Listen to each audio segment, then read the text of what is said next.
But let's see here. Okay, so we're gonna start this conversation off with the reaction. It's a quick 1 minute video, but I want to get the fellas take on it to kind of get it started and just kind of get the conversation rolling. I have another video I want to share with the fellas as well and give them a chance to weigh in on it. But first, let me go ahead and introduce the guys. And I don't know if they want to say a few words after I introduce them, but I'll let them decide if they want to do that. I'll say a quick word. Panel, I'm going to be the moderator for this conversation. Y'all hear me talk. A lot of y'all heard me talk a lot, and I would prefer to moderate and just kind of leave it there because I have some I think I'm on one end of the spectrum, but I try to get a panel of guys who I think are just everyday guys who have an opinion, who are they're not on any extreme of the conversation. They may have some views that I think all our views are kind of, there's a very group of guys here and there's some different views, but they're solid guys that so I think that we can have a good conversation with that. But my first panelist is my best friend of forever, since kindergarten. We go back in the day. I'm from Virginia originally. Marco's still in Virginia, but this is my best friend, Marco. He's going to be one of our panelists. Marco, you want to say a quick word, introduce yourself to the people, anything you want to say? Nothing really. Just, I've been here since, I guess, since we first started this. Yeah. So, yeah. Marco been hitting us with the music, the tracks, and he was more vocal early on, but he kind of fell back. He's been kind of just observing and listening to the conversation and just doing his playlist. But tonight he's going to help us out as a panelist. Marco's a good brother, and I'm happy to have him here. Second panelist, introduce y'all tonight is brother Kevin Cranberry. Kevin joined the group months and months ago, and Kevin first popped up on my radar because it was a brother. He showed up and he just immediately started adding value to the group. Wherever he can kind of pitch in and lend a hand, he was there. He was Johnny on the spot, and he's kind of become, at least with the group, my right hand man in a lot of ways. The OG, the elder statesman, as I call him. And he has a balanced perspective, I think, and he tries to see both sides. So I think it'll be good to have Kevin on our panels. What's up, Kevin? You want to say a quick word or anything? First off, Cardo, you're far too kind. I appreciate the love. Just here to listen and learn and hopefully provide some insight. All right. Thank you. Similar, Brother Will joined the group early on. He was tapping into a lot of our financial things that we were doing, our cash flow stuff. And then I connected with Will further on Instagram, and I saw that Will had a keen taste for books. And Will he posted an awesome reading list. And I said, Will, man, we got to get a book club going or something, just something to kind of, get, just something different. And Will, he had kind of dragged his feet on it for a little bit, but eventually he said, all right, man, I got it. We're going to do it. And he had hit us with a love and respect book. And that was Will's idea. And we started off with that. And we've been kind of doing the book conversations. But beyond that, Will's been an avid supporter of the group. He's been rocking with us for a minute. And Will's also a balanced brother with a balanced perspective. And when we had the conversation a few months ago about the average conversation, that was really Will who first really introduced that conversation to the group about how average is it's not good for a lot of people. But Will was the one who just asked a question out there. He asked a question. We had like an impromptu conversation party, and Will had posed a question and said, would you date a man who makes $40K a year? He asked that to the ladies, and that just started the whole thing. And it's been a ride ever since Will started that. But anyway, Will, you want to say anything? I know Will has a podcast. If you want to promote your podcast, Will, please. It's a great podcast. I listen to it. I enjoy it. So what's up, Will? What's up, everybody? Coach Light Motivation podcast. If you guys want to take a listen to that, it's on all the platforms. Just looking forward to the discussion, looking to add value as well. All right. Thank you, Will. And lastly, but not least, we got brother Jay. I think Jay, I hope Jay's, I don't see him on cam, but I think Jay's still in here. But Jay, I ran across when, I started getting active with Meetup, and then I started to see what was out there in other Meetup groups. I saw there was this other group, and they were having some awesome conversations. And also I had inadvertently got invited to a Friendsgiving, and I didn't know what it was, but Harold, who's also one of our group organizers, he invited me to a Friendsgiving he was having. And at this Friendsgiving, it was Jay's group that they were in, and I said, okay, this seems like a pretty cool group, and I saw they were doing a lot of similar things that we were doing. I think they actually started first with a lot of the conversations, a lot of the meetup, mainly from a Christian perspective, but the group's very similar. It's a dope group. It's one of the only groups that I'm a part of on Meetup today, because I think they're an awesome group that's adding value to people, and they're talking about relationships, which I think is important. So Jay, you want to say a few words? Just wanted to say thank you for allowing me to be here. You know, nothing but awesomeness for your group. And again, just hoping that I can help out and add value. There we go. Thank you, thank you, thank you. All right, so guys, we're gonna start this off. Ladies, I know that sometimes it takes a little while to break the ice, but I have some stuff that's going to help break the ice, and we're going to talk about it as guys and just hear these guys' perspective. If y'all have questions, ladies, please get your questions ready, and you can also hit the reaction at the bottom of Zoom there, and that'll get you in the queue to ask your question. And you can engage, you can ask follow-up questions, however y'all want to do it. This is really y'all's night. And guys, if y'all want to ask questions of the panelists too, you're more than welcome. So we're just trying to have a conversation here and just talk about some things. But this was a video that was recently shared in our group chat, and I just want to pull this up for the guys to see what the guys think about this, and let's maybe talk about it, chop it up. So I think there might be some insight into the way some guys, the guys at least here on the panel, think about things. So let's play this. Could you hear that, Marco? Was the volume good? The volume need to be turned up. Okay.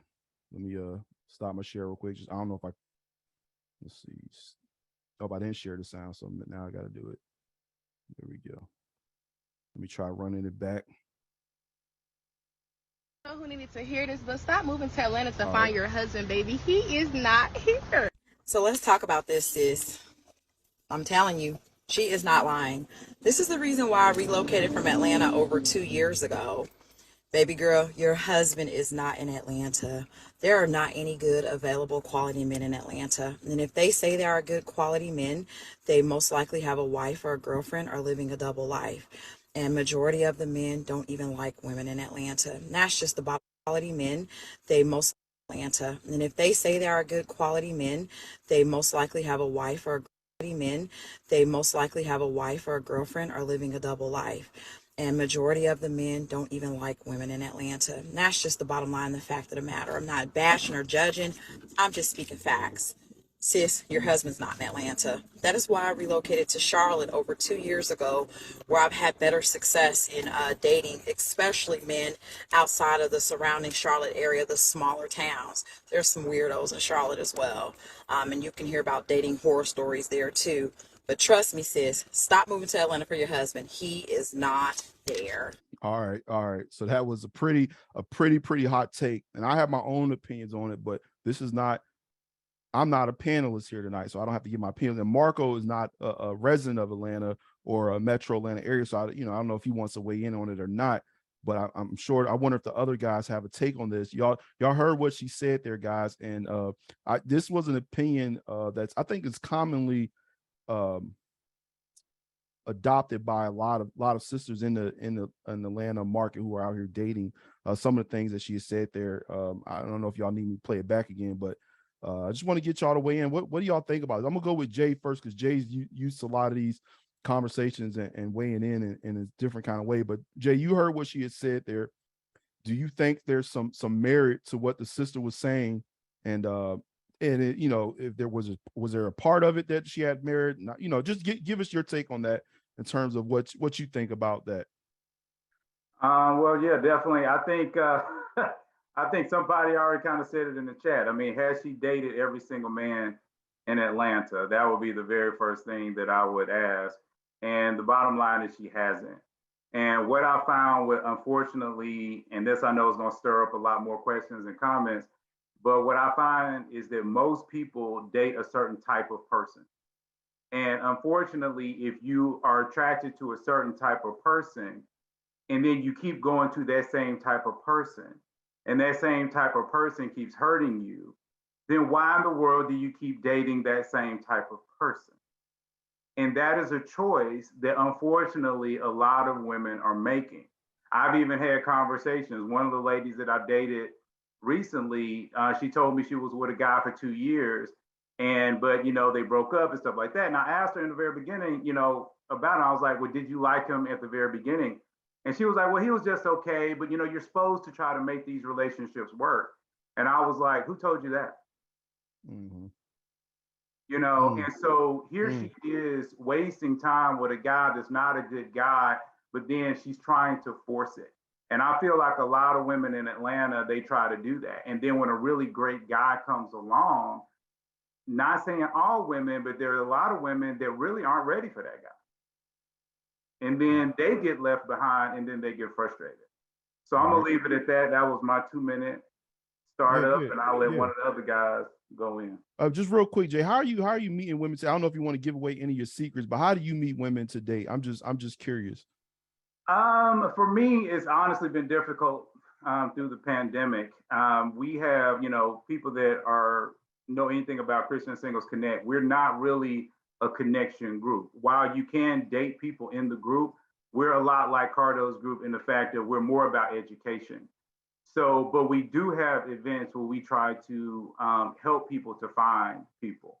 So I've actually been to 2 of our events and actually met women outside of our group because they were kind of hanging around. So I've dated a few that way. I'm not even gonna lie. I've hit a couple of dating apps and different things like that. And then, like I say, if you do get out, you will meet people.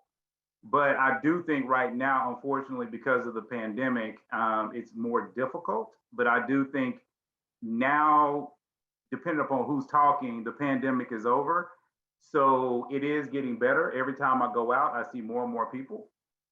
And I think as that continues, we're going to start getting into that phase where, like I said, there's more people out. It's easier to talk to people. But I also believe that you have to kind of go somewhat to the places where you're going to meet the type of person that you're looking for. And that's a whole nother conversation in itself. But like I said, I don't want to eat up too much time, but that's just my take on it. Right. Yeah, you're right. That's a whole nother conversation. We can get deep with that. But Will, what you think about that video? I don't know, if you have any take on it or anything like that. But you heard what she had said. You're not a native. I don't know if Kevin's a native of Atlanta, but I'm not. I moved here about 12 years ago. I know, Will, you're not a native, and Jay's not either. But what do you think about what she said about I guess the title of the video there is Atlanta. Your husband is not in Atlanta. What do you think about what she had said there? I just think it's a generalization, right? And anytime you generalize, you get into trouble. I agree with a lot with what Jay said. It's about, where you hang out, the groups that you're looking at, and then your vetting process as well. If something doesn't, if you're seeing red flags and you're ignoring red flags, then that's on you. If someone's showing you who they are and you're not paying attention, then that's on you. And I feel like a lot of people do that, is that they want to make something fit a certain way, for whatever reason, instead of, seeing the flags or seeing the obstacles to, what they want to see. So, or what they want to have happen. All right. So far, it's like we're 0 for 2 on the guys agreeing with their sentiments there. Kevin, what do you think about what she has shared there? Because I think what she shared there, even though a lot of ladies don't get that extreme, but I have heard that, a lot. I heard what she said, your husband's in Decatur, not Atlanta. I'm just, I'm kidding. But I have to go with what Will and Jay said and to build off of that. I think a lot of times in dating, we put too much pressure on it. We want to meet somebody and to me, dating is about getting to know somebody, right? My first date, I should just get to know who you are and determine if you're the quality type of person I go to a second or third date with. Sometimes I feel like we put too much on it, feeling like I'm going to date this guy because he's my husband or she's my wife, as opposed to going through the courtship. And then I believe, Will, you were saying it's also about what you're looking for and what circles you put yourself in. If somebody wants a mate who's athletic, you might want to go to the gym. If you want a man who reads, go to like bookstores or reading groups. So I feel like once you know what you want, then you're better apt to put yourself in those circles to find what you want. And then, like one of the other gentlemen was saying, then it's about your process on how you vet and how you get to know that person and not put too much emphasis on the anticipation of hey, this is my husband or my wife. All right, there we go. There we go. All right, I'm Marco. Do you're not in Atlanta, but do you now? If you can, you hear. I'm sure you hear things about dating in Atlanta, and you've dated where you're at in Virginia.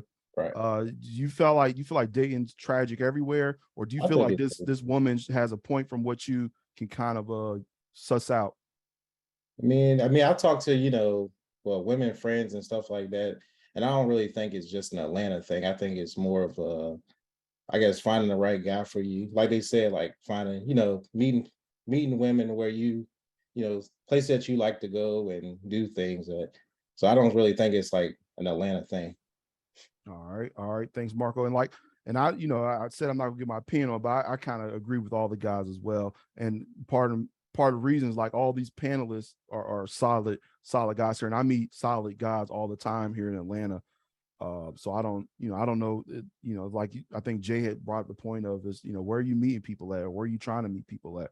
That I think that can have a lot to do with it. I got one more video I'm going to share here, and then ladies, if y'all have some questions, I hope y'all getting y'all questions fired up.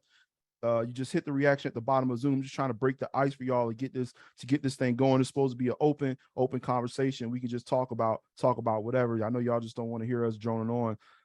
We want some engagement here. So whatever y'all have, was nothing, everything's on the table. But I recently came across this video here, and it's rare. And for me, it was everything this woman has said was spot on. I don't know if some of y'all saw it, but I'm gonna play it here. But everything she said was spot on to me, I think. And for me, what made it stick to some, because for me, I feel like it's rare when I find a person who's giving dating and relationship advice, especially things about concerning the views and opinions of men, and it's the woman saying it, that they get it right. And I feel like this sister here got it right to the T. But I just want to play here for the guys to see if they agree. And she's talking about 4 red flags all men notice in women. All right, ladies, I might ruffle some feathers with this one, but here are 4 major red flags that all men notice in women. Let's go. Number 1, non-reciprocal energy. You hear a lot of women in the dating market saying when the right man comes along, you will not have to try. And although it's true that you won't have to try too hard, there's a difference between not trying too hard and not trying at all. You don't have to be thirsty. You don't have to come off desperate, but no man wants to be pursuing a woman that they feel is not giving them the same kind of energy in return. Number 2. All right. So that was point number 1. Let me drop the little thing there. Non-reciprocal energy is basically what that point was. And if anybody who's been following these conversations for a little bit, I've said that, state that over and over again. And a lot of ladies who would when they ask me personally, like, what's my number 1 complaint about dating? That was it. And she hit it on the head. And I just wonder if any guys here feel like that's a common thing with women they're meeting, is that they don't feel like a lot of women reciprocate energy in the dating process. Y'all don't all have to answer if y'all don't want, or all y'all can answer if y'all want to. But any guy want to weigh in? Do y'all agree with that sentiment? Kevin, what you got? Yeah, I agree. I mean, I just recently learned about like reciprocity, and that's big to me. When you're going out with somebody and you're putting forth effort, you want to make sure your energy is matched. And I've met some wonderful women, but I wasn't quite sure if they were, for me, because their energy didn't match mine. So Yeah, definitely a turn off.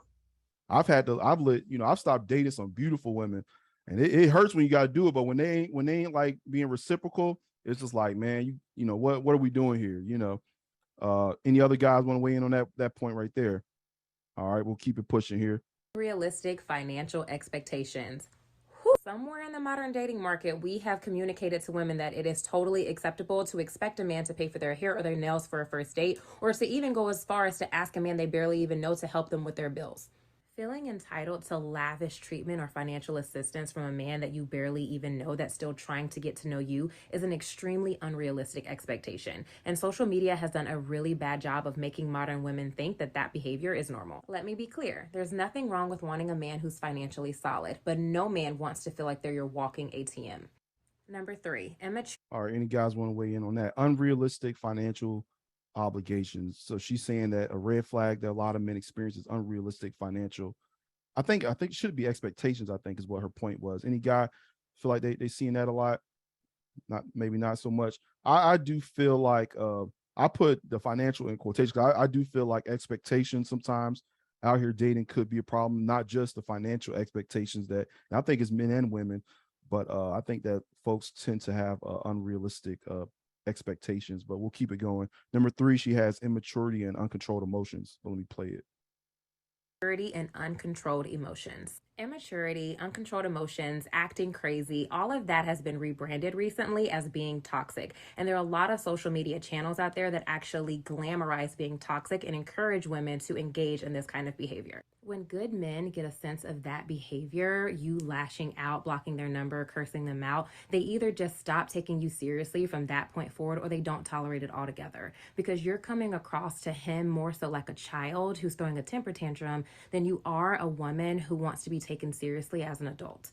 Number 4, probably the most controversial one of all, being too masculine. A lot of women will shy away from being feminine now because of the negative connotation that's associated with that in modern society. Whether you like it or not, the reality is that men like feminine women. Now, this is the part in the story where a lot of women will say, well, it takes the right man to bring out that feminine energy. Although I do think that there are some points of that are true, overall, I don't really agree with that. I think that as a woman, you either embrace your feminine energy and you walk in that, or you just haven't tapped into it. There are so many women in the modern dating market who have hardened themselves to steal because of the negative experiences that they've had with men. Blocking your feminine energy is often a defense mechanism for a lot of women so that they don't get hurt in the future. But don't let the experiences of the past turn you bitter. The reality is, ladies, that there are 2 sides to every coin. And if we're going to talk about the bad traits of men, we also have to acknowledge and take accountability for the bad traits we have in ourselves.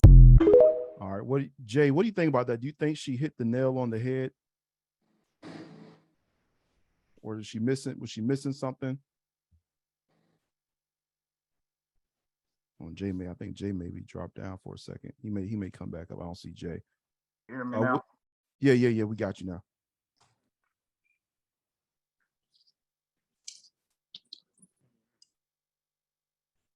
Oh, we had you.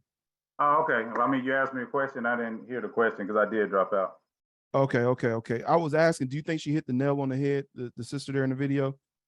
I think she hit a few, definitely. I think one of the things that I want to say about that is that any man that has been with a really great woman will kind of understand, the way I always put it, they will understand a kind of dance that they play back and forth with certain people. And it's almost like people either know this dance or they don't know this dance. And so what happens, I think, a lot of times is that women will get in a situation, especially when we're talking about femininity, and they think they're being feminine. They think that they are moving in a way or in an energy that is positive and strong. I shouldn't say strong, but is good towards the man. But then the man knows what feminine energy feels like. He knows what that is supposed to be.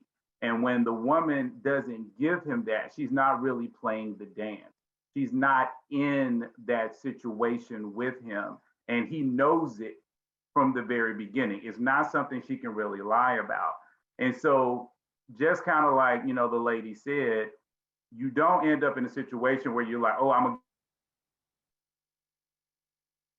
to get in this relationship and then I'm going to become feminine. No, you're either feminine or you're not. Or you are not walking in your feminine energy at all times. And women need to understand that feminine energy is like catnip to a real man. The type of man that women want, real feminine energy is like catnip. We run straight to it. It's like a drug. And we can't get enough of it. It is your strength, because femininity is the weakness to masculinity, just like masculinity is the weakness to femininity. And so women need to understand that when you're walking in that, that makes you so attractive, so very attractive, that men will, you see these women and you like, she's not even that cute. How does she get him? A lot of that is just feminine energy, just being soft, being that comforting place, for a lot of these men, out here to, to be with. So. All right. Thanks, Jay. Will, what do you think about that video? Do you think she, what do you think she got it right? She got it wrong? Mostly right? Mostly wrong? What do you think? I think a lot of it is right. I agree with a lot of what she's saying there. I feel like, the culture is independent women, boss women, that type of stuff, which I understand because of, the environment and so forth. But, when you meet a guy and the guy's trying to, assert himself or, have opinions and things like that. And he's getting pushed back and he has to fight over everything or argue. That's not really attractive to a guy. Guys want peace. Like, we want to come home and have peace, right? We don't want to come home and fight after we've been fighting all day at work or whatever. We got to come home and argue and fight too. It's like, it's kind of like you have to give a little bit, you have to acquiesce to the guy, let the guy make some of the decisions, so I feel like a lot of what she said is true. Right. And ladies, if y'all are listening and y'all are saying like, man, these guys all think the same. And I think that's because in general, a lot of guys tend to think the same. So you're going to hear a lot of common threads and a lot of common themes with the things we said. And, I just tried to grab guys with different opinions. It's different and different ends of the spectrum. We got different generations here on the panel right now. And these are all just solid brothers, you know what I mean? Who ain't out here, acting crazy and ain't here out here, wilding out. But I just wanted to try to have a varied panel and just give just a general idea of the way men think. But Marco, what do you think? You think she hit the nail on the head? Maybe not so much. What do you think about those points there?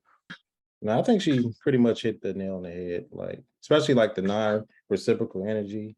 I know for men, I know like when we feel like we're not getting that same energy back, we kind of like, shy away from it. So I think men or women. So yeah, I think she pretty much hit the nail on the head.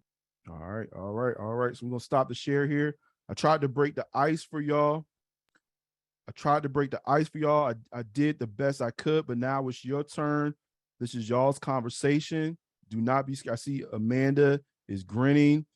I see KFE is grinning. So I know y'all have some questions, ladies. I know it. The way we're going to do it is if you have a question you want to ask the panel, please. There's a reaction button at the bottom of Zoom. Okay. Tamika is not scared. Tamika said, I'm not scared. I'm ready to pull up with my question. I got my question ready to go. All right. And we're gonna let Tamika have the floor.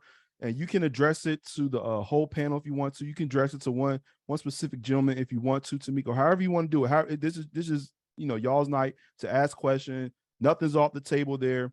It's whatever. But real quick, Michael, you got Michael is an OG to the conversations. He's been tapping in for a minute, but he recently had some news. The brother got engaged. So I just want to say congratulations to you, Michael. Huge news. Anything you want to say, man? How's engaged life? What was the thing that made, I don't know, what you just had you just been ready to make that move and make that leap? You were just looking for the right person, or what prompted this, man? Because it's an awesome story. I think anytime see people doing the thing, man, because a lot of people folks say marriage is dead. So it's good to see people trying to move toward that. And it's good to see a brother trying to move toward that. So what's up, Michael? Congratulations. What you got to say for us, man? Oh, wow. I wasn't prepared.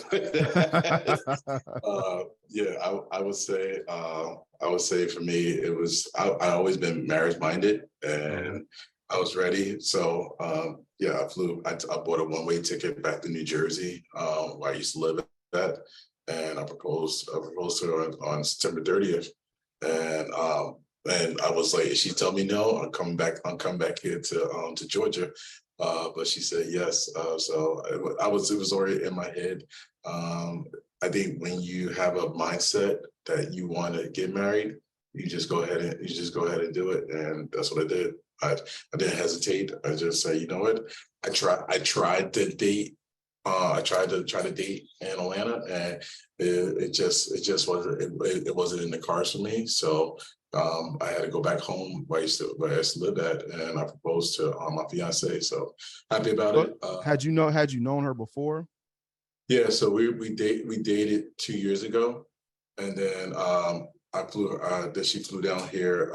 She flew down here 4th of July weekend, and we were talking and stuff, and then we just said, you know what, like we know each other. Let's see if we can make it. Let's see if we make it happen. So a month later, I bought the ring and proposed to her. Do you feel like, you say you weren't having any luck in Georgia? Sorry, y'all, I know Tamika has a question, but I just want to, I feel like it's anytime a folks are kind of doing a thing. I think we, you know, there's something to be learned there, and we can kind of listen. So I just wanted to ask Michael a question. Now, did you said Atlanta, you weren't having any luck in Atlanta? Do you feel like dating in Atlanta is exceptionally bad or something, or why weren't you having luck, or you just think it just wasn't happening for you? I think for me, keeping your word is one thing. Being available is number two. And the last thing is for me, like, are you putting in the work? Like, it's easy for me to put in the work because I have that balance. And being in a relationship requires work. And I don't, and for me, I didn't think that I was getting that in return. I was always getting some level of reason why this person can't put as much work or their job and everything else that made them available, but they available for all these other things that I didn't think that was worth their time. And then they would tell me, yeah, I wish I didn't do this. I should have hung out with you. And I was like, you should have made that decision first, but you chose that over me. And that wasn't for me. Like, you should be bold. You think that's a Georgia thing, or just you think it's just a thing in general? I don't want to. I don't want to. Yeah, I don't want to call. I don't want to say that, and that's just be generalizing because there's a lot of women that probably don't feel that way. I just think that the women that I met up, whether it's at a corporate event or at a restaurant at the bar, or just on a MARTA train, if I was taking the train to my car, you know, that's just something that you know, I'm very outspoken and bold, and I look for that in return. And it was easy to get the number, but it wasn't after getting the number. It was always what's next, and I never got that. I never got past the what's next. All right, thanks, Michael. And I just wanted to hear from Michael. I ain't heard from the brother in a minute, and he has some big news, and I just wanted to kind of dive into that a little bit, and I'm glad he was able to answer for us. Thanks, Michael. Congratulations, huge congratulations again, man. I wish y'all much success. I want that invite. You know, I've been to New York. I don't think I've never been to New Jersey specifically. I don't know where y'all gonna have the wedding at, but we're gonna have it in Virginia, in Loversville, Virginia. How about that? I don't know about that might be in the sticks. I don't think I heard of that, but yeah, that's all on the other side. Like, my family's from the Chesapeake. My father's from the Chesapeake part, Chesapeake Bay, right off 59. So it's like I'm born and raised in Brooklyn, but you know, we all over, we country. Yeah, that might be a reason for me to go back home. But thanks, Michael, for sharing. But we got Tamika up. Tamika has a question. Let me go ahead and spotlight the speaker. What you got for us, Tamika? I actually have two questions. Can I ask two questions? Yes, ma'am. Okay, so the first one is probably the question everybody want to know. Okay, so let me just say this. In dating, I have found that men cannot articulate what it is that they are wanting from us women. So I hear a lot about peace and feminine energy. So I would like to hear from the panel your articulate thoughts on what feminine energy looks like and feels like, and what it feels like to be peace. Because here's the thing, like, as a woman who has been married before, I got divorced because I didn't have peace at home. And I have chosen to be single because I have a very peaceful life and I don't want drama myself. However, if communication is an issue, nobody's going to have peace. So those are my questions. Also, that was the two questions. Sound like one. You said, what does peace and feminine energy look like to a man, or what do they want? You just in one sentence crystallize it for us, just so the guys can answer that directly. Yeah, so like, because those are the two things that they talk about. I hear a lot. Peace. Oh, we want peace. We want peace. We want feminine energy. And so it's just like, okay, so can you tell me what that looks like? And I feel that a lot of men say that because it's just something to be said, or it's just like the buzzwords now. So her question is, can't really articulate it. Right. So her question to the panel, and the guys are slow, Tamika, so I'm trying to break it down for us.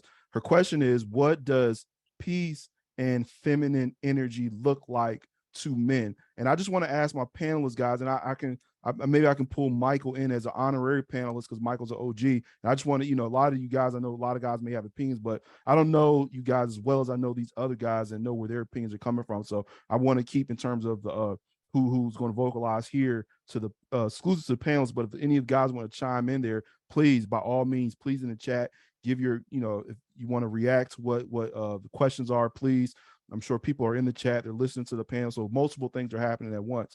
But the question I think it's a good question Tamika has for the guys is, what does peace and feminine energy look like to you? I'm going to start with the first guy, and we don't have to go to all guys. If any guy want to weigh in, they can just jump right in there. But if okay, Kevin has his mic off, and I think Kevin wants to take it. I'm gonna run to the bathroom real quick, y'all. The drink got me, so I'll let Kevin go ahead.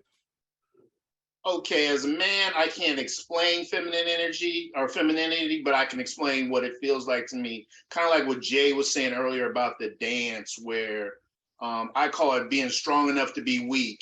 I mean, like, let's just say you and I together, you have a bottle or jar you need opening, you come to me and say, hey, baby, can you take care of this for me? Allow me to be that knight in shining armor, rub me on my back, just kind of, make kind of like how a cat does when the cat wants attention.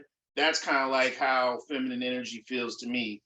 As far as your question about peace, when I come home from work, dealing with people and fighting, I want to come home to a house where it's not a lot of tension. I want to be able to communicate with you where we're not at each other's throats, and that, if you have an issue, come to me and let's talk about it. I understand I may do things, I may make mistakes that may aggravate you, but come to me as a partner and talk to me where it's a reciprocal conversation where we're both talking and listening, and allow me to do the same for you. All right, told y'all, Kevin solid all around. And Tamika, if you have a follow-up or something you need clarity on, please by all means weigh in there. But any other guy, what does peace and femininity look like to you? I think Kevin, I think it's hard to top that, but any other guy, what does peace and femininity look like? Yeah, I'll add to that. I would just say giving, serving, adding value, helping. That's feminine energy to me. Just looking for opportunities to serve and, add some help to my life and what I got going on in some way. So, okay, so let me ask a follow-up question to you, because I can't speak for no other woman but myself. So it's like that is the type of woman that I am automatically. However, when getting to know someone, obviously we're not going to be doing those things. So are you guys asking for this before you are committed, or are you saying like when you are committed, this is what you want? Can you clarify on what things you're not going to be doing when you meet me? Well, for one, I'm not going to say, hey, can you open this for me? Because I'm getting to know you. I don't know if I even like you, because one of the things that I realized is that I was in a relationship with men that I didn't really like. And so now I am in a position where I am just like, I want to know that I like you first, and then I will be, that person where it's like, okay, you are someone that I can trust. And I think a lot of men want us to blindly trust you when we don't know you. I can see where you're going there, but I think it just depends upon, again, the guys we're talking about. So again, let's talk about feminine and masculine energy. So I see masculine energy as more of an aggressor going out. It's going out of himself. As a woman is a receiver, she's taking things within herself. And when you start talking about opening a jar, if I'm over your house and I've known you for 3 weeks and you're like struggling to open a pickle jar, you mean to tell me you can't just give me the jar? I don't think that there's any emotional thing that is there. But I think what Kevin was saying and I was saying also is this dance. See, the energy doesn't just come out when it comes to the pickle jar. It comes out in little itty bitty things that you do. It's like I tell people, in my group all the time, like when I go out with a woman, I'm not looking for a queen, I'm looking for a princess. And when I come to a door, for instance, when you first go out with me, I know you've been out with other guys. I know you've done this. I know you've done that. So you might just pull that door and walk on through it. But by the time we get to the third date, if you don't let me open that door for you, that will be your last date. Because I will tell you, you are to stand there while I open the door for you. It is for me, for the women that I want in my life, I want to give them that.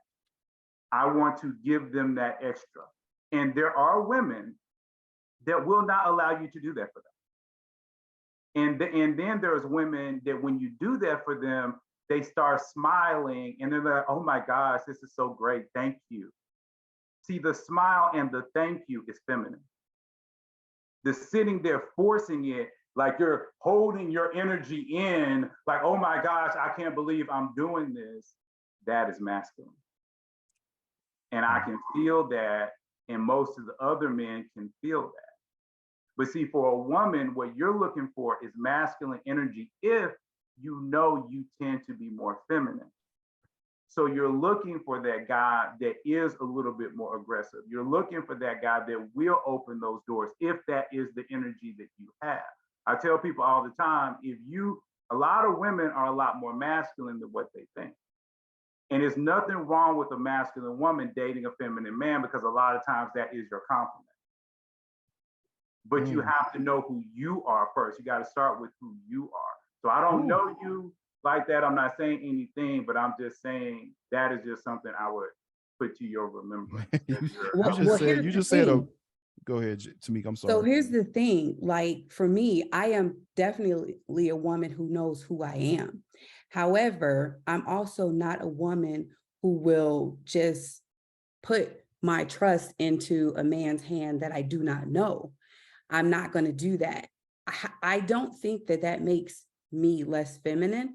I think that makes me wise. Only because just like you shouldn't blindly trust me when you're just getting to know me either. Trust is something that is definitely earned. This is something that I deal with in leadership trainings and stuff like that. I know about trust. Trust is something that is very expensive.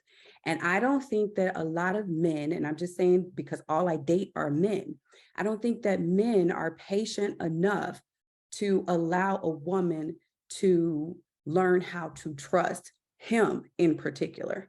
That's what I would say as a woman. But again, we got a lot of follow-up questions in the chat, and ladies, please don't be shy. I jotted down some of them for some of the panelists that we had. There's some things I thought would be good to follow up, but please, there's a reaction button at the bottom of Zoom.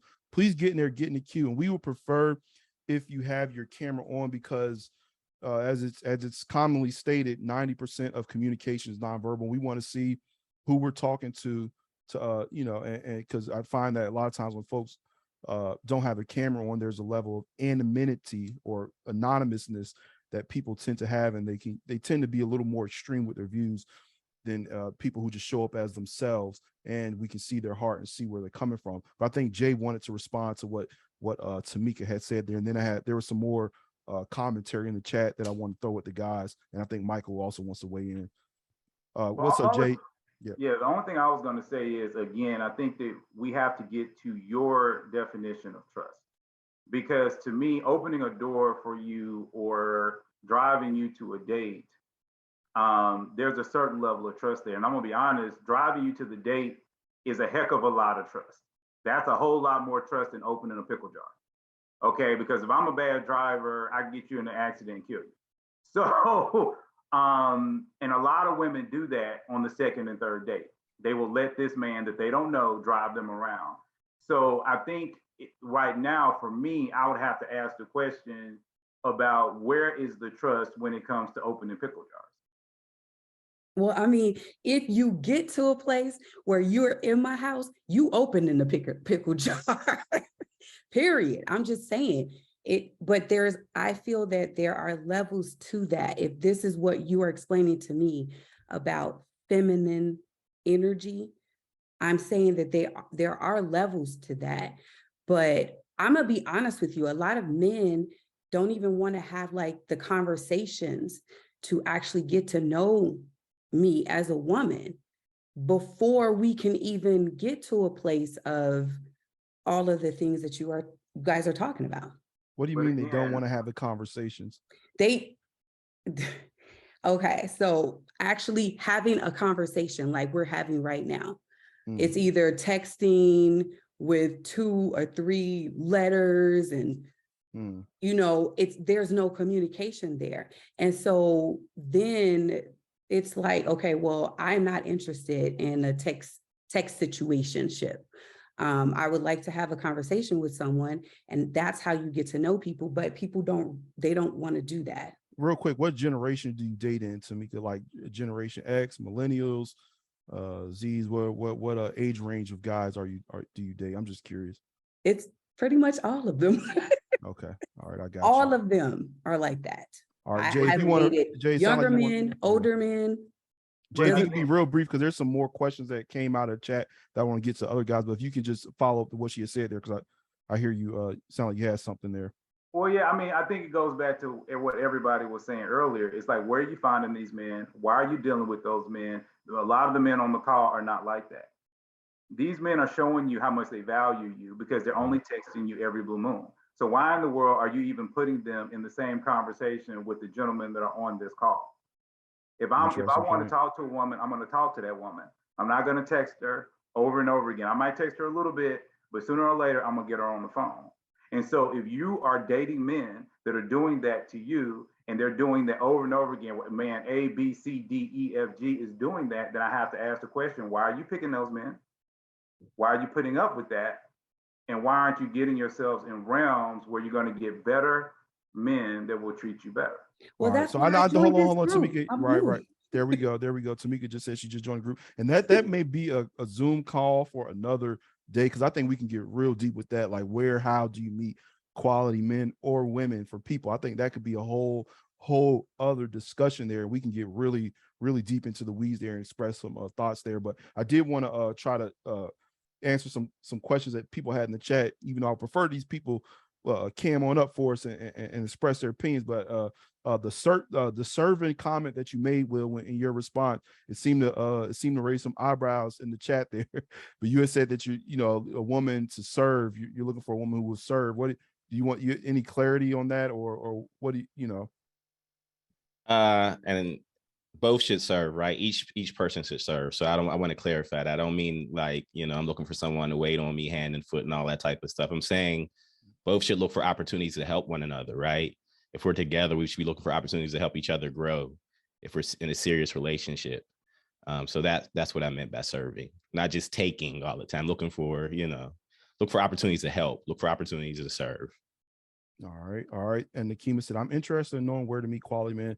We're gonna have to do that conversation. I think it'll be a good one there. And one more question. I think this was for Kevin.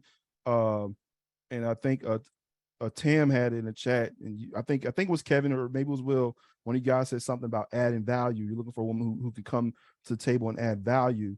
And she had said, I'm adding value. I get that I'm adding value to you, but are you also adding value to me? And I think the follow-up question she might have is, in what way are you adding value? If I'm adding value to you, in what way are you adding value to me? Is it a mutual thing, or is it one way? I think that was for Kevin, though.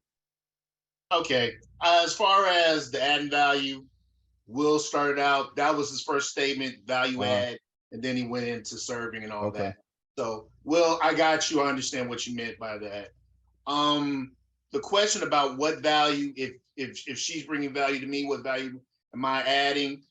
I want to steal a little bit from Ace metaphor where he was talking about protection. So, as far as protection you from not only just like in an action movie, but protecting you emotionally, protecting you,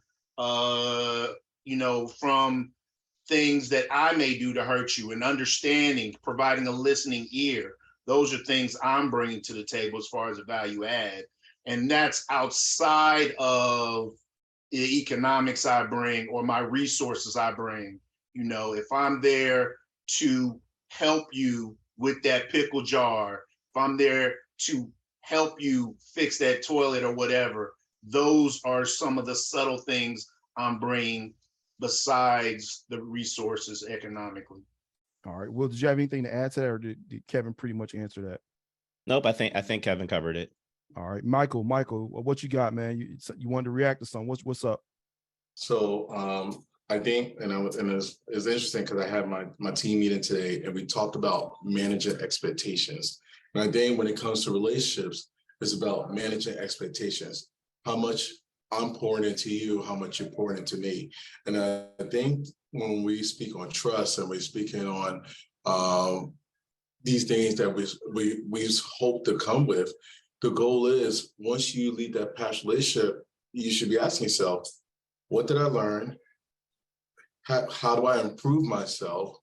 And what am I available to ask for in the next relationship? And yeah, we all have different backgrounds, different traumas, and different just how we perceive certain things. But part of the managed expectation is, hey, listen, this is the type of, I'm looking for this type of relationship. Do you have the capacity to be this for me? And in return, what do you need from me? So I know if I have the capacity to be that for you. And if we're forthcoming and truthful about those two things right there, that allows the space to have those type of open-ended questions that could be answered and just say yes and no. I'll leave it at that. There we go. Thanks, Michael, always with insightful commentary. And we got another lady with her hand up, ready to react. Ladies, if y'all want to get in there, please. I saw Tawana earlier had her hand up. I guess she had changed her mind and maybe her question got answered. But just hit the reaction at the bottom of Zoom. You'll be in the queue. Naomi, what's up? You got a question for the panel or for one of the gentlemen on the panel?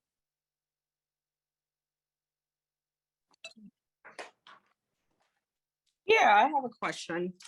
I was just looking to hear some input on kind of the thoughts from like the different men, single versus in a relationship, the older versus the younger generation, on like a woman evolving in a committed relationship through the years, like a woman evolving physically, emotionally, mentally within a relationship, just to hear kind of the different perspectives.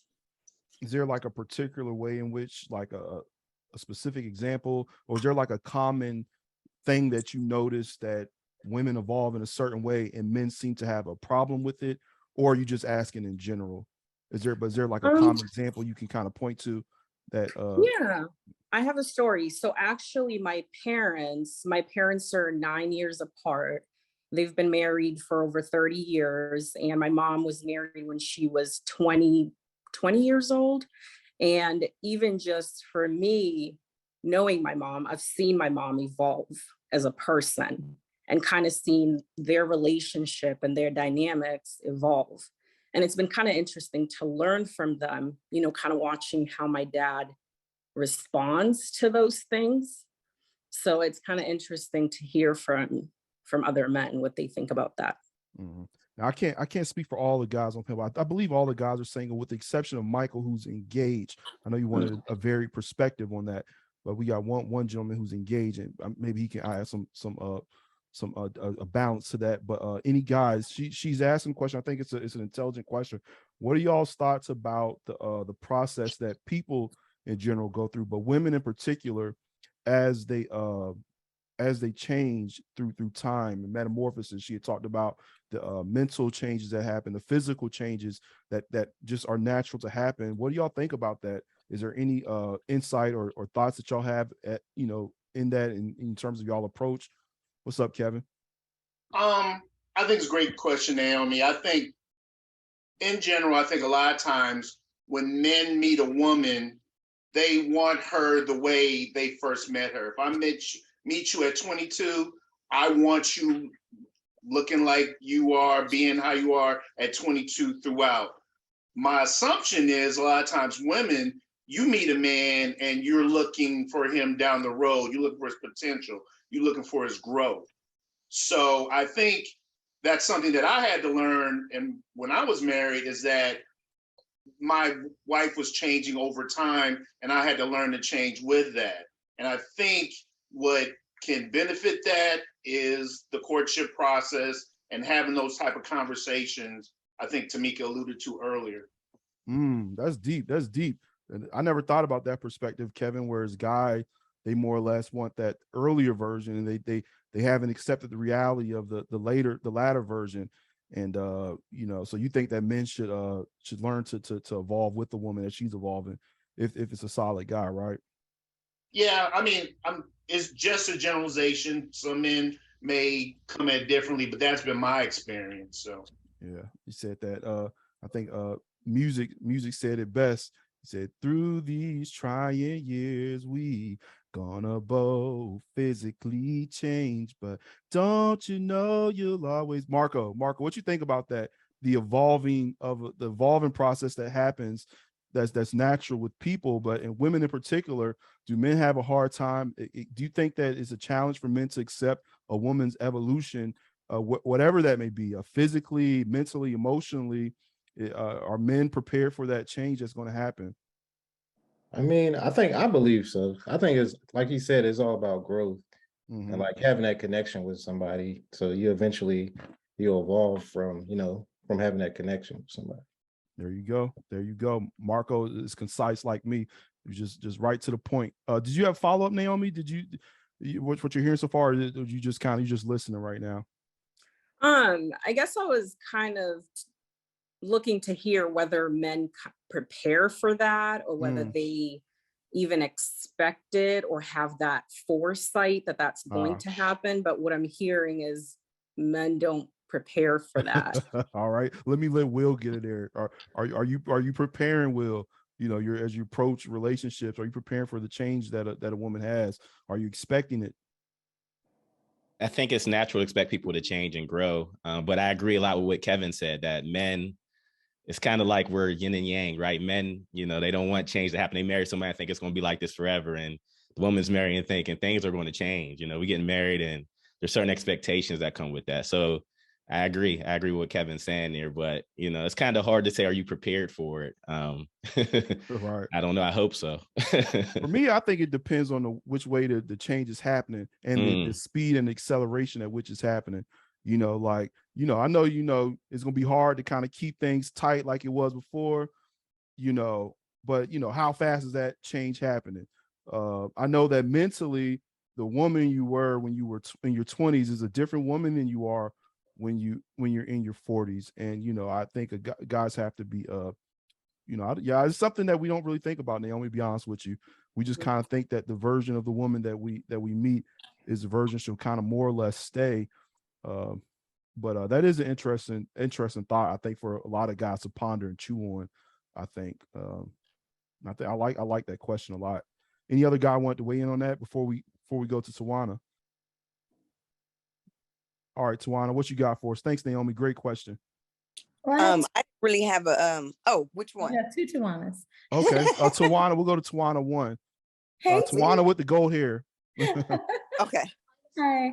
So when you played the video from the lady, I was almost screaming because it was kind of like a contradiction. I felt like the first lady or the second lady? The second lady. Okay. I have two questions. The first question is, on one hand, I know that men don't want women to be masculine. I get that. But on the other hand, you're also saying in the same breath that you don't want a woman who's going to demand that you pay for her hair and her nails and chip in on rent or pay another bill in the household. So it's kind of like, on one hand, you want her to be dependent upon you or needy, because you want to feel needed. That's what I've heard, that men like to feel needed. But then on the other hand, you want a woman who's independent, who has her own. So it's almost like you can't reconcile the two, because if you're having a woman who has her own, then it seems like there are some men who are not attracted to women, and I'll put that in myself in terms of I pay my own bills. I don't ask people to do any of that. I don't ask guys to do anything for me in that sense, because we're not married. So I'm not expecting anybody to pay any bills or do anything like that. But at the same time, I think that men sometimes feel like you are, too independent, and then they might not be attracted to that. So it has to make sense. Like, do you want a woman who's independent, who has her own and is already bringing something to the table? Or do you want a woman who make you feel as a man, that you have to pay the bills and help her out? it's confusing. It's kind of confusing. Okay. So that I think I got the question. I like I said, I'm trying to keep it simple for the guys. Do you want a woman who's independent, or do you want a woman who's dependent? Guys, I think that's generally the question. Any guys want to weigh in on that? Will, you got your mic off. What you got? I think it goes back to what Michael said earlier about managing expectations and having those conversations about what do we expect out of this relationship? What do we want? You know, I think if you have those type of discussions, you'll weed out the wrong guy for you or the right guy for you. I think it all goes back to managing expectations. So we can, you know, talk about what we want and all those type of things. But when you're having conversations with somebody or texting or whatever, and you're not getting what you want, you need to speak up and say, I'm not getting what I want out of this. You know, I need these things. And if I'm not getting it, then I need to leave this situation alone. And it is what it is. And I don't think we do that enough. I think we let things linger, and, you know, we don't want to hurt feelings and all these things, and things get complicated and confusing instead of just saying, it's not right. You know, this is not what I want, and it's over, and it's okay. We can still be cool, but we can't go any further. Okay. Tamika says most men say what they want, but their behavior shows something different. Any other guys want to weigh in on that? Tamika's asking, what is it you want? You want a woman who's independent, or do you want a woman who's not afraid to ask for help, more or less, who's more dependent? Because I had a guy tell me that. I had a guy tell me, like, you don't need anything. What do you need a man for? And I'm like, companionship. And they don't get it. So obviously he never called me again. And I shared that in the group that I have with Jay before. All right. Kevin, what you think? Hey, Twan, I got a question. So me and you are dating. How soon after we meet do you want me to start paying for your hair? I don't want you to pay for my hair at all. No, I'm just saying, in the scenario that you painted, when would you expect that? I would never expect it, because we're not in a married relationship. I don't expect for a man to pay my bills at all or get my hair or nails done. Now, what I do expect is for those holidays, like, you know, if it's Christmas, if it's Valentine's Day, yes, I do expect for you to do that. I do expect for the man to pay for the date. And then there are times where I will reciprocate after he's paid for so many days, and I'll volunteer to pay for a date and take him out. But that's after he's, you know, taking me out. You know what I'm saying? But I felt like that's not something I should be expecting. I'm not expecting him to pay for any of that stuff. And you hit right on the point I was leading you to. I feel like my woman, yeah, I'm going to do those type of things if she needs those from me. If it's like first, second date, and you ask me to take you to the hairdresser, you know, bells start going off in my head, right? So it's about where we are. If we're dating and we're not committed, as opposed to you're my woman and we have that dynamic and we've had that communication. And like you said, we've evolved to the point where you said, all right, he's done this for me. Let me reciprocate for him. Yeah, but I've never asked a man, will you get my hair done? Will you pay a bill? I think it's ridiculous. I'm never going to do that, because I think when you do that, then the man have an expectation to ask you for something, and it may be sexual, something that you are not willing to do. So I'm never going to ask that question ever. I just don't do that. Let's not get hung up on that point there, Tawan. I think Kevin was just more or less trying to suss out the expectations that you were expressing. They're not necessarily about that particular example, but Shani said something. She said, I don't hear enough Black men talk about wanting to be providers. What do you all get so defensive when it comes to this? Why do you all get defensive when it comes to this? I'm not sure who's defensive on that, Shani. Maybe you can hit the reaction button and express what you mean by that. But Jay, I don't know if I think the guys have been explaining and saying something, but I don't know if anybody answered her question directly. She said, what do guys want? You want a woman who's independent, or do you want a woman who's dependent? No, I don't know if we answered that question directly. I think it's a nuanced answer that the guys were provided, but I don't know if we answered that directly. Jay, is there anything maybe you can answer that for? Well, I think the reason why everybody's answered it nuance is because it is a nuanced answer, at least in my belief system. So, I mean, if we take, like I say, from 0 to 10, and we say that, okay, there are women out here that are very, very up against this wall, or men, because we're talking about men. So you're going to find your men, even in the comments, like some of the things that I've said and some of the things that other people have said, there's other folks that are making comments. So I'm the type of guy, I like my woman to be very feminine. The more feminine she is, the more attracted I am to her.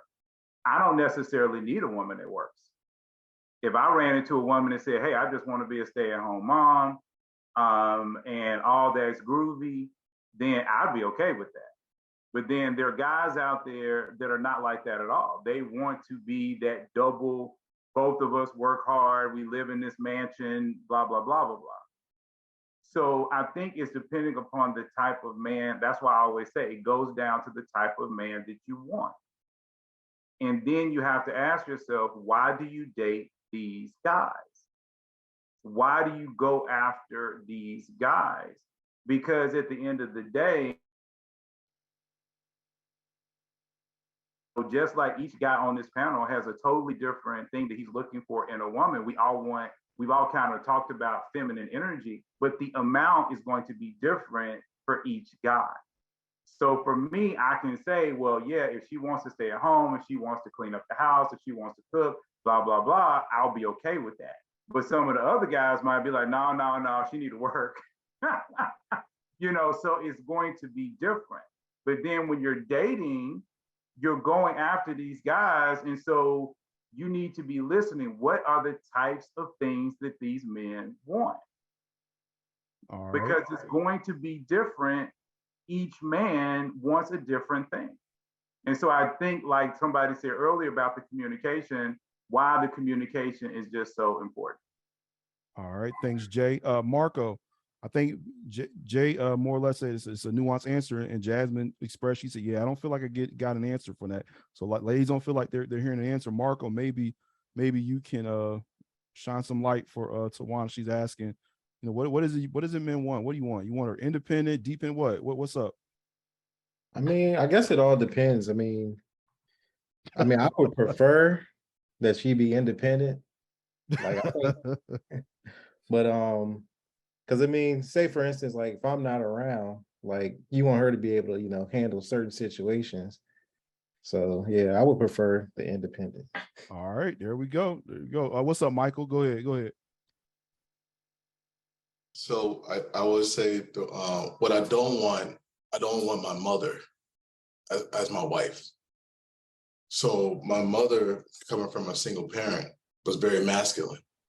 So I wouldn't want a woman who reminds me of my mother. I want somebody who's relatable, reliable, and dependable. With me, like I'm gonna do all the stuff around the house. I'm gonna fix the air conditioner. I'm gonna change the door. I'm gonna fix the tub. I'm gonna fix the something that's leaking in the house. I want to do my part as the man. As a woman, I want you to be able to be not just be my peace, but be helpful counsel when I'm deliberating in my head and thinking about something that's confusing me. You be able to say, hey, King, if you do it like this, this might work. That you give me sound clarity when things might be cloudy in my mind and think of that. And then in return, when it comes to the finances, and I don't put too much emphasis on finances because I've always in the belief that when two people come together, they should find a united place. No woman should move in with me. I shouldn't move in with her. Mm-hmm. We find something that's united that we both agree on. And then once we agree on that, then we work and establish back to pouring into each other because we have already set out those goals and we already set out the mission and we have a purpose to reach those goals each day, each week, each month, each year. All right. And Tamika she said, Jay, you said you want a woman to stay home and I want to stay home. So what's up? So she putting out there on the line. Jay said, come on, hang out at CSC. So Jay's dropping the invite. So we making some connections here tonight. Maybe just maybe. But so there's a lot of that was a great question, Tawana. And I want to weigh in. We got a lot of people. I don't know if that was Tawana trying to ask more, but we got a lot of people, and time is of the essence. And I want to get to the other folks who want to weigh in, Tawana. But I think you did ask a great question. If we have time, maybe we can get back to that follow-up question you had. But I said I just want to be a moderator. But I think why can't we be interdependent? We talk about independent. dependent? Why can't we depend on each other, and we depend on each other in different ways and for different things? So that's my goal. So you asking me independent, dependent. I don't really want either. I want to be interdependent with somebody. I want us to depend on one another, but in different ways. But Julia doesn't have a camera on, so we're going to go to Brandy. We just and we So you gonna skip me because I don't have my camera on? Yeah, just get a second, get together. We like to prioritize our camera people because I like to see who I'm talking to, and I can kind of get more or less where they're coming from. Carter. I'll It put my helps. camera on. I'm studying, I'm multitasking. Okay, go ahead. There you go. Go ahead. What you got for us, Julia? You just didn't shot me down, but I didn't really have a question for the panel. I just really wanted to make a couple of comments.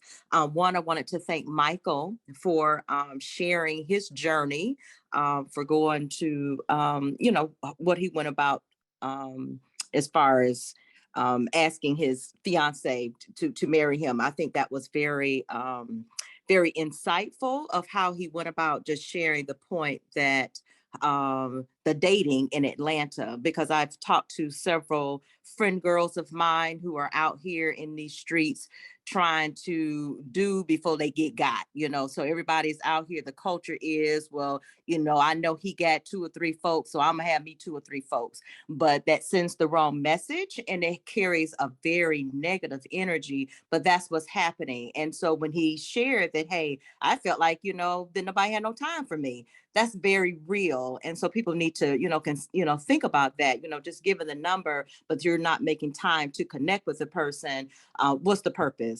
So I just wanted to thank Michael for that. I also want to thank Naomi for her point that she made as far as the change. I have been married, and it is something that how Kevin brought that thing full circle, like, men look at the very present, and so they don't look at the future, and women are looking for the future. And so it's so odd of how that comes about, but people do change. And I know that's what happened in my marriage. We grew apart because where I was spiritually, mentally, things came about as I began to evolve, just finding myself and getting more involved in local politics. I grew and expanded, and me and my spouse grew apart. So that is something to consider.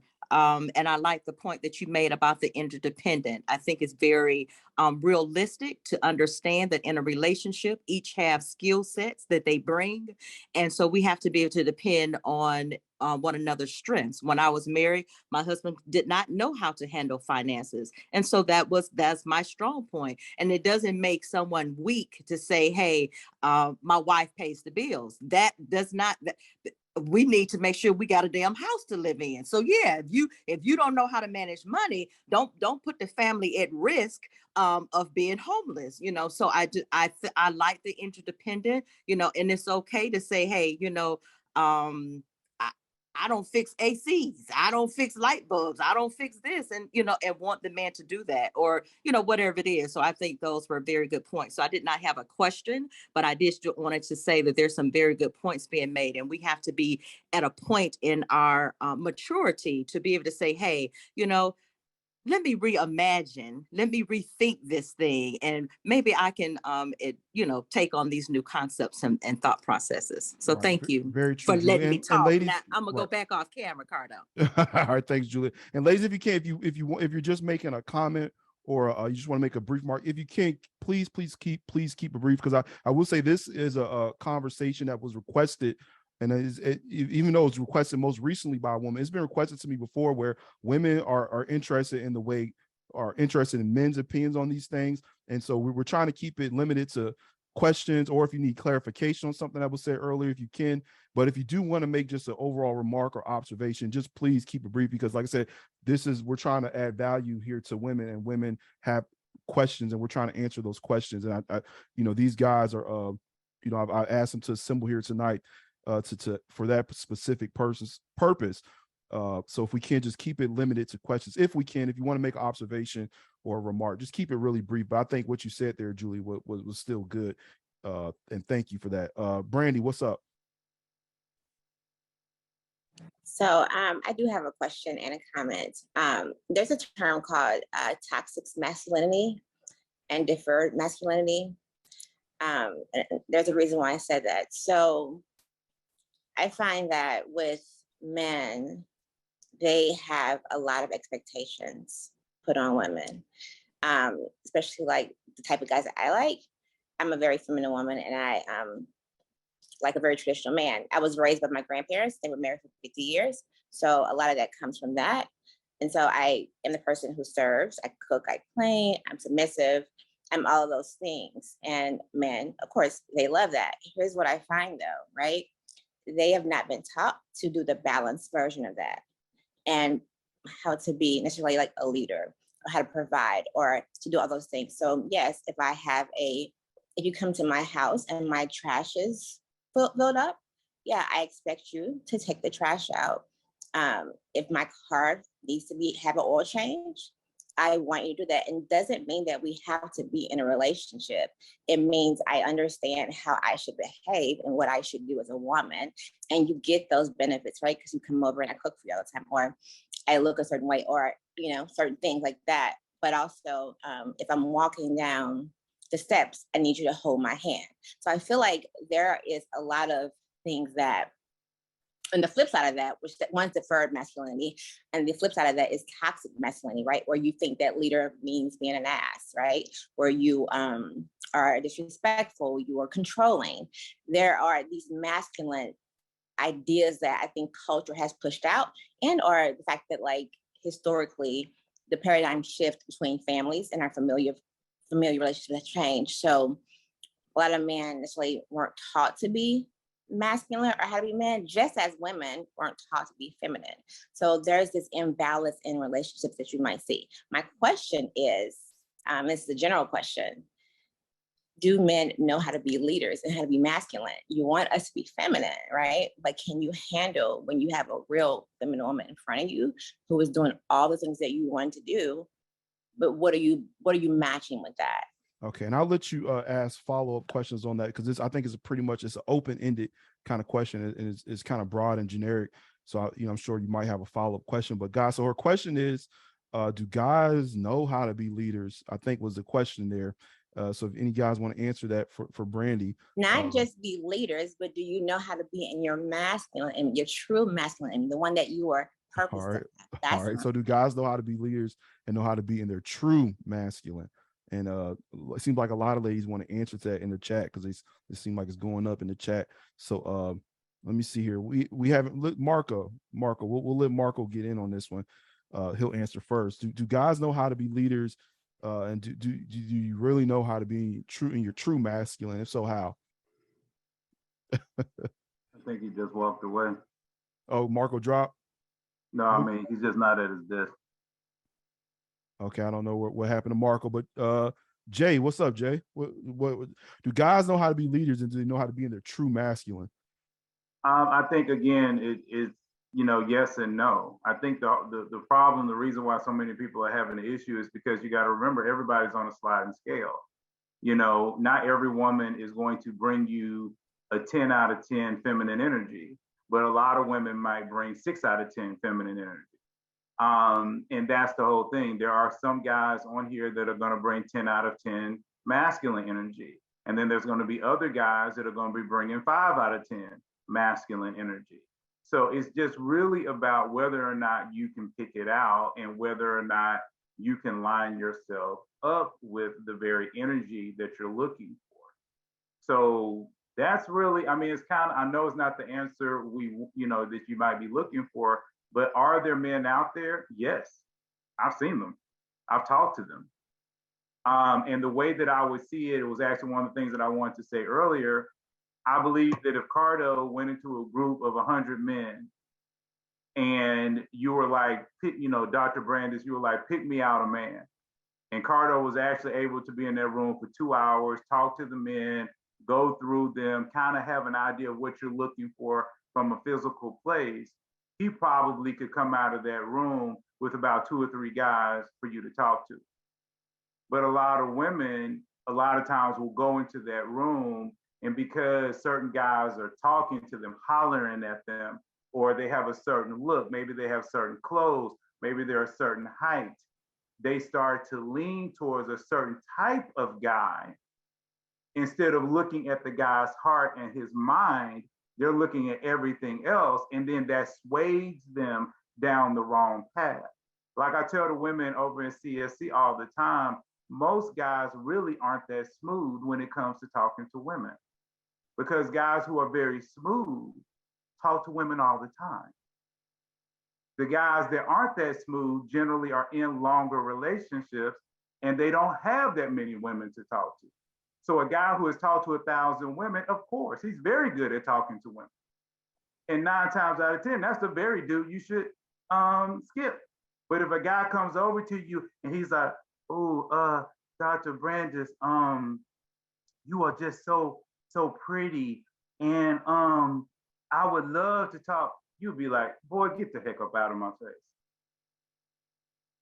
And you could be passing up on a really great guy because he doesn't have quote unquote romantic confidence, but that same dude might be a multimillionaire, might have a super business, might have everything else going on for himself. But because he's only had one girlfriend in his life and he spent all his time building his business, now at 35, 37, he doesn't really know how to talk to women, but he's a great guy. But women will pass him up for the guy that's working at McDonald's, who's talked to every woman that's walked through McDonald's. So he's very good at talking that talk. And then they're like, "Well, I don't see the good guys, I don't see the good men." And that's why I talk about the sliding scale and understanding how each one of those things plays out, and then constantly looking at yourself and saying, why do I like that guy? You know, I think Jay makes some good points, hand claps, and I don't try to be biased, hand claps and finger snaps, because and it sounds like the overall point he's saying is that there are men who know how to do these things and be a masculine leader like women tend to prefer. But the issue Jay thinks is that a lot of women don't choose or select these men. Your pickers are off, is what Jay's saying. Sometimes we go for the things that are not best for us, and he's saying that so that might come to a conversation about vetting and how to vet someone to see if they're an appropriate match or not. But any other guys want? I think Jay. I don't know how we can follow Kevin. Like Kevin wants to weigh on there. What's up, Kevin? Yeah, I wanted to weigh in a point. Brandy, great question. You had alluded to this earlier. I think part of the issue is we don't have good role models, right? So what is my role model for marriage? What is my role model for being a husband? I mean, leaders are made, they're not born. Now, you already know, Brandy, you are unique. What you said you do and that is a unique position. So the man for you is going to be a unique man. So like Jay was saying, you're probably going to have, I think you're on mute, but you're probably going to have to, do a lot of searching, do a lot of vetting, kiss a lot of frogs, unfortunately. And that's the way it goes. I think now I'm old school. So before, when we grew up, for my generation, I mean, we faced a lot of challenges. We had to overcome a lot of things. There are a lot of, hell, we walked to school, and kids nowadays catch the bus 2 blocks. So there are a lot of challenges that young men don't face now till they become older. So now you're having to look at somebody who's going to have to grow into that. And what you're going to have to do is find somebody who's already made that growth, who's already became that leader, and, is raised the proper way. All right. Thanks, Kevin. And Jay made a good point there. Remember, we're answering in 2-minute increments. I don't think he was directing at anybody who just answered, but I do agree that for the sake of time is 9:30. We've been going for minutes. This is great dialogue. And we still have a lot of people who want to weigh in. I guess everybody's warmed up now and ready to get in there. But if we can keep our questions really brief, and let's not have monologues. We can keep our questions brief, and I'm not going to go to every guy on the panel answer. I'll just kind of hop around. That way everybody can get their questions asked, and we can keep the conversation moving forward. Melissa, what's up? You had said somebody, you think your question was took, but maybe you got nope. Melissa dropped down. So I'm here. Okay. What you got for us? I'm lowered my hand. So I feel like my question was, so Brandy had answered the question, but I posted it in the chat. So one of the things that I would love to ask the gentleman, anyone on the panel could really answer, is we talked a lot about masculinity, we talked a lot about femininity, but in terms of the masculinity piece for the men, do you feel that do you feel like leadership is required for masculine energy? And if so, what does leadership look like to you personally? Jay, you answered it in a generalized statement. I'm more curious to what does leadership look like to each of you individually? Golly, that's a deep question. And we're not gonna let all the guys answer because time's of the essence, but I'm gonna go to Will because we haven't heard from Will in a minute. Top three qualities of leadership for them. Okay. We'll let Will and Michael take a stab at it, and we'll keep it pushing there. But Will, leadership, what does it look like to you? I would say being decisive. I would say serving as well as part of leadership. Serving is part of leadership. And then managing things. I don't know what else to say, but managing things. Like, how do you manage your finances? How do you manage your life? How do you manage your relationships? That's all part of leadership. Those are my three things. All right. Yes, that might be hard to top, but Michael, anything you want to add to that? Accountability. Knowing that it's okay to say I'm weak in these areas and I need to improve. Knowing your blind spots, that's what a leader does.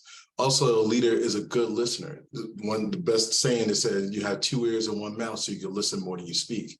So being able to be a good listener and not reacting, but actually being a solid listener and listen to hear, not listen to respond. That's the good quality of a leader. And I think the last quality of a leader, you got to be a shot caller. You got to be a caller shot. You can't sit there and be timid and scared. You got to be a shot caller. And that's what leaders do. Leaders can see chaos and say, everybody just stop. Let's start over again. That's what a leader does. Ooh, I got a dope panel tonight, man. These guys hitting the nail on the head because I didn't know how to answer that when Melissa asked, but these guys, I think they provide a good answer. I don't know if any other guy wanted to. Michael and Will answered so concisely and so poignantly. I don't know if there's much we can add and be brief about it, but I like that. But if no other guy wants to add on, we'll keep it pushing to Amanda. What's up, Amanda? What question do you have for the panel? Well, hello, everyone. Can y'all hear me? Yes. Awesome. Okay. What's his name? Jay brought to the forefront, I guess, a major thing that I wanted to kind of tap in on. And it'll just be general, maybe something for another, talk that we have. But he was speaking of how, men who are kind of players or whatever, they know how to talk to women.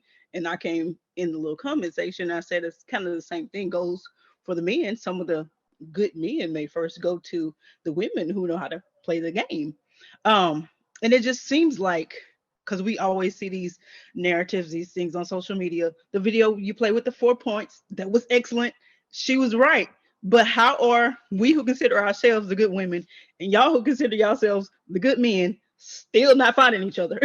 So crystallize your question in one sentence for us, Amanda. Why are we not finding each other if we're the good men and you're the good women? What are we going to do to stop blaming each other? There we go. And find this good middle ground. Right. And I think that's a great, I think that's a great question. I'm curious to see how the guys will answer this one, because in part, that's what this meetup group is for, low key, because there are a lot of good men and good women, but we seem to be shooting past each other. Cupid's arrow seems to be missing us, and so, but she asked a question, and I do wonder what maybe one of the guys want to weigh in on this. But let's see, Marco, why do the good men and good women miss each other? Why do you think that is, from your perspective? Honestly, I really don't know the answer to that question, but I mean, I guess I don't know.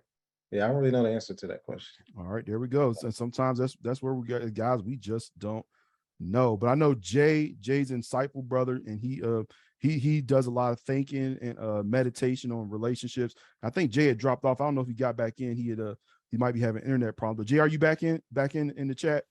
Yeah, I'm back. Yeah, Okay, I'm why having do internet problems. I don't know. maybe before your internet jacks up again, maybe you can answer this question for Amanda. She says, why is it that the good men and good women are missing each other? I actually think there's a lot of different reasons for that, and again, that could be a whole nother conversation because it's very detailed. But let's just look at, like, Jack said, something that I do think happens a lot, and I'm just going to use that because I just saw it in the chat. Many times we do meet really great people, and then we friend zone them, and men do it and women do it. Men do that. Okay, they have a really great woman that she might not be quite as cute as what he would like her to be, but then he'll just basically be like, well, you're my kicking it buddy, you're like a sister to me, blah blah blah, yakety smackety, because he really wants a soft person to talk to, but she's just not the look and feel of what he's looking for.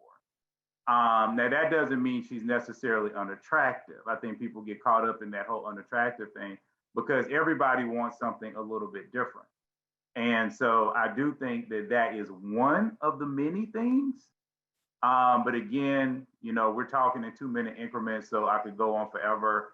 But I do think some people it's because of friend zone. I think some people it's because of, they chase the wrong people. It's a lot of guys who chase the wrong women. They want the Instagram model, but then they are jeans and t-shirt guy. And it's kind of like, dude, you're a jeans and t-shirt guy. You don't get the Instagram model. Why don't you put a suit on? And I've had guys look at me crazy, like, I don't want to do that. Then okay, then you don't get the Instagram model. So I think it's just, a little bit of balance on each side, and people having fun in that chat. So I'll Yeah, they my 2 going minutes off. and I'm gonna pass it on. They going off in the chat. The chat is funny tonight. The chat is lit. It's up. And Carlos, I think he made an insightful point. That might be closer to my answer. And he says, I think Carlson said, we picky. That's what he said. And I made no qualms about it, that I'm a picky person. We did a thing where we were sharing our list, and my list was a mile long. And I'm definitely picky. And I think that may be the case for a lot of us. The people, there are people, good men and good women all around us, but a lot of times we're just so picky that we look right past them. And but if we are picky, what are you doing about to negate the effects of that pickiness? I think is a more poignant question, because I'm picky, and I had to live with that reality, and I had to try to do some things to negate that. But Damien, I'm gonna go past you, because this is the spirit of this conversation was that women wanted to hear from the guys, and if we have time, we can get back to you, Damien. But we're going to continue in that theme and let Preja go. Preja, what you got? You're muted. Hi, thank you for choosing me. See, I turned on my video. I'm actually at the gym. Can you guys hear me? Yes. Okay, great. So I have a question for all the guys. Any one of you guys who want to answer, do you have a personal mission statement? And if so, what is that? Okay. Now I'm gonna get back to my workout while I'm listening. Did you Golly, get the man. See, question? the ladies have some deep questions, and she said, and she's really diving. I know Will. I feel like Will would have a personal mission statement, but I'll give him a second to maybe think about it. But I feel like Will, any guy on the panel who I know might have a personal mission statement. I think Will might be one. But Jay, do you have a personal mission statement? Jay's gritty. Marco, do you have a personal mission statement? Not really. I'm pretty simple. So. All right. Let's see what's the other guy. Kevin, personal mission statement. Treat you as well as I can for as long as you'll let me. All right, there we go. Will, do you have a personal mission statement? Yeah, I don't think it's a formal mission statement, but I feel like I'm here to help and serve others. That's my mission, to help and serve others. I don't really, have a formalized mission statement. All right, there we go. Now, I'll take a stab at it. I'm just gonna go with my Twitter bio. I spark tough conversations and organize unique events with Black people that change the way we approach health, wealth, and relationships. I think that's as close as you're going to get an answer from the panel in terms of a personal mission statement. And that's my personal mission statement outside of what I do professionally at my job. Appreciate. I hope that answered for you, but it seems like us guys, we don't really have a mission statement per se, but interesting question all the same. Regine, what you got for us? This conversation was your idea. So I'm sure you have an interesting question for the panel. I don't know why you needed to say that, because I'm shy. But I'm just trying to give you credit. That's all. Question. So, Jay talked about how not all men know how to talk to people. Well, not all women know how to talk to people. And I listened to a podcast once, and it was about like how long time ago there were like little cues that you could do, like drop your handkerchief or something like that. Well, what are cues that you can do now? And I'm gonna try to keep it brief but I did have a couple. So like, yeah, I guess it was like, what are like good shoot your shot type of thing that would let a man know that you're interested. And then the other thing is even that video you posted, Cardo, and it was about like reciprocity and matching energy.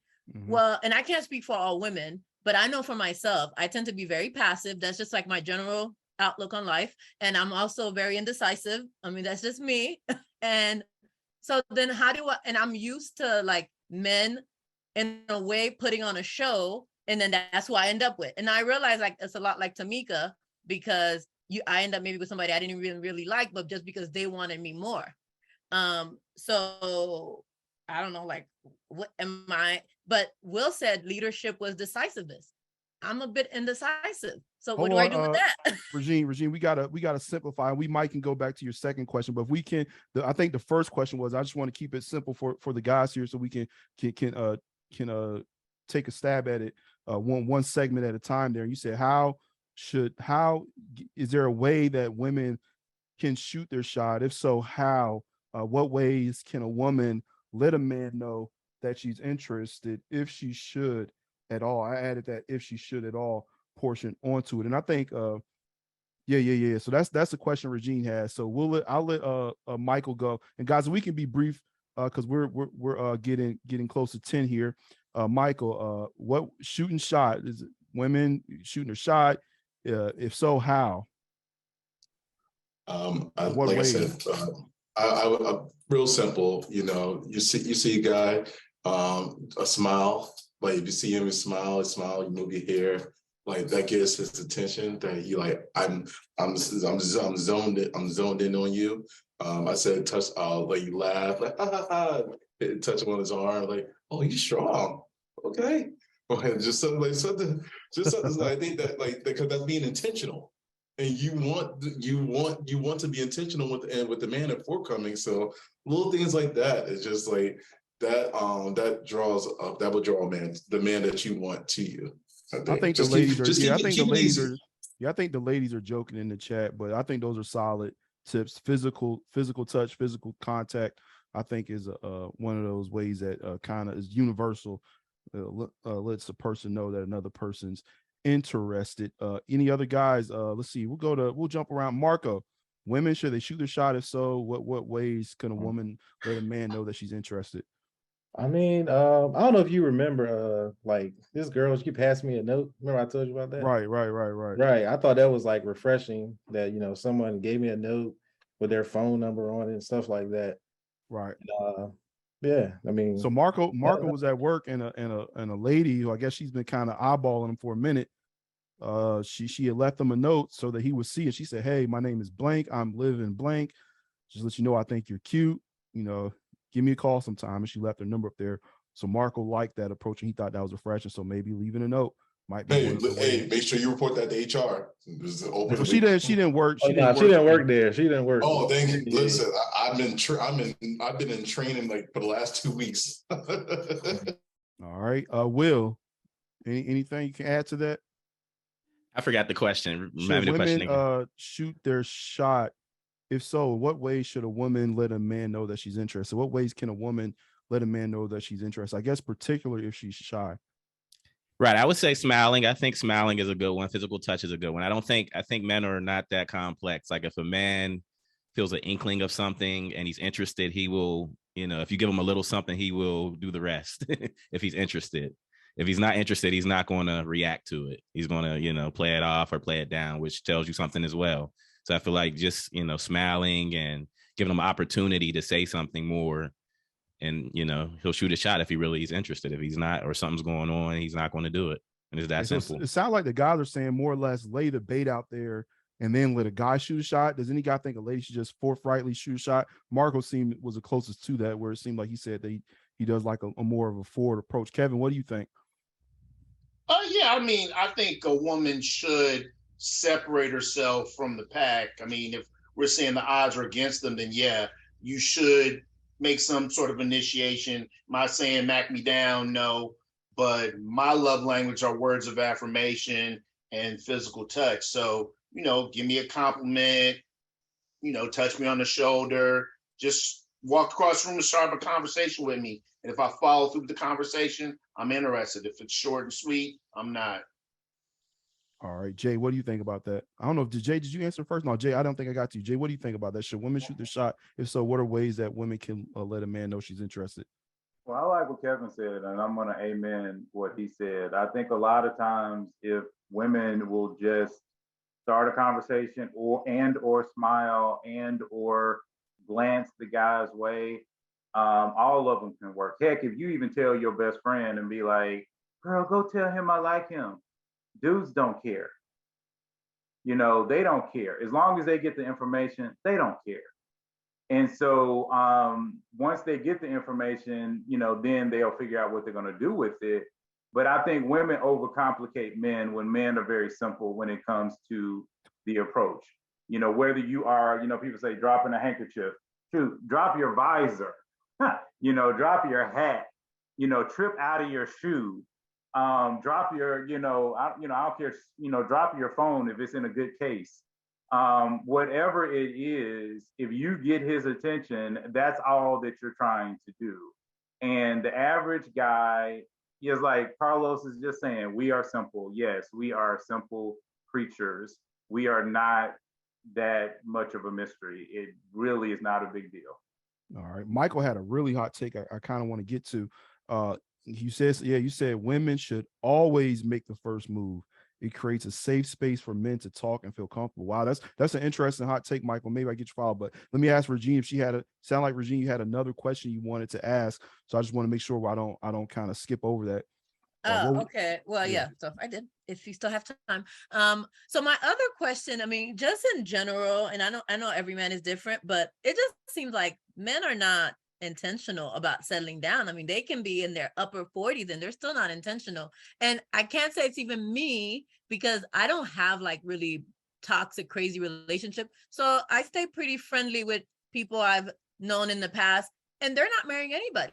Like it could be 5-7 years later, they're not getting married. So what is the difference? The problem now?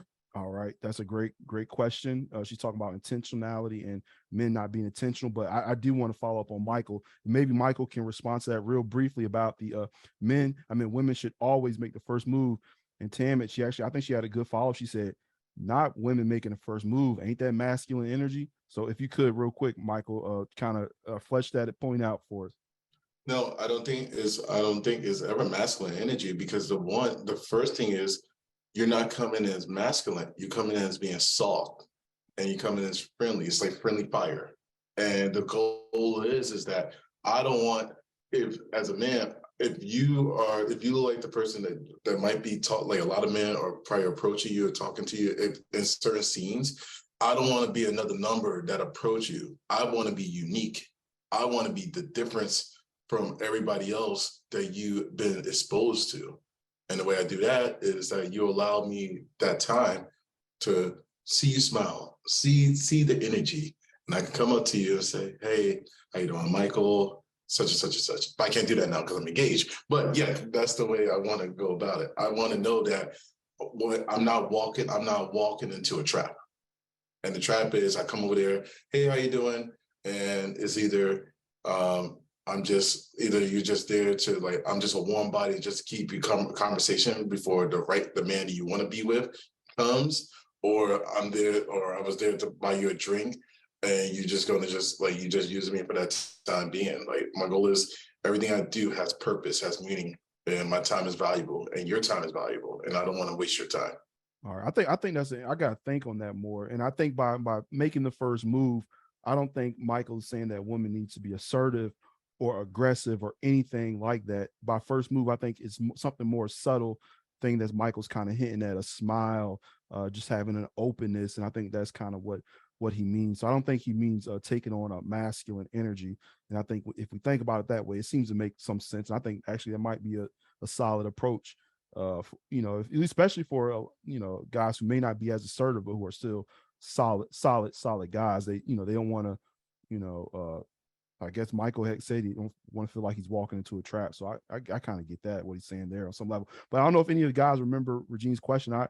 Do y'all want to answer? She had asked, what's going on? She feels like they're just not intentional men out here. So what's happening? Are men intentional these days? What's going on? Is that just the general question, Regine? Help me. Yeah, it seems like it that they have. I mean, they're fine with dating long term, but don't want to settle down. And I can't say it's just me, because if they don't marry anybody else, even after we've moved on, I'm like, that shows something. All right, so if you can crystallize it to a question for us. Why are men so dragging their feet to get married? Unlike Michael, you know. All right. All right. Yeah. All right, great question. All right, Kevin, what's up? What's going on? Hey, yeah, respect to Michael though, but I think part of the issue is, Regine, that men aren't socialized to be married. I mean, when we grow up, we don't play with Barbies, we don't dream about our wedding day and all that stuff. And there aren't a lot of role models for that. And unfortunately, there isn't a lot preached on what is the benefit of marriage for a man.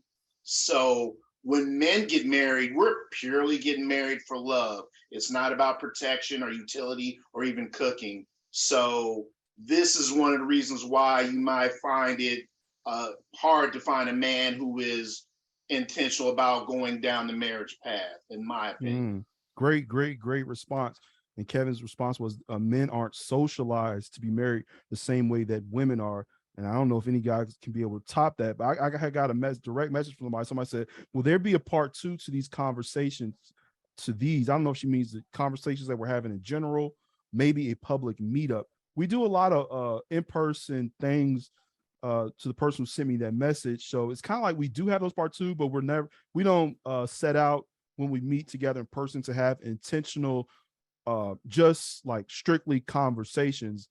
And I think Will had recently, he had hit me up. He said, we need to do like we read this book called The Conversation by Will Harper and Hill Harper, and he had talked about so I think I would like to do something like that, maybe in November, early December. We have some stuff we're trying to set in motion for late December, but something like a conversation dinner party at like a restaurant, I think would be good, and we get a balance of men and women, and we come and we sit down, and it'll be a simple meetup, not over the top, but we'll just come and we'll have the conversation, and we'll and there's a way we can structure a conversation that I think will be good.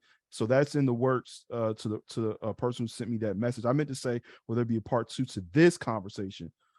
I don't know. I mean, it could be. I do like this Q&A thing. I think it's because there we can, I think this is good because I think we, with these conversations, we've hit about every topic. So now it's kind of like it's on y'all, and what do y'all want to hear? What do y'all want to talk about? And that's what we're doing tonight, and I like it.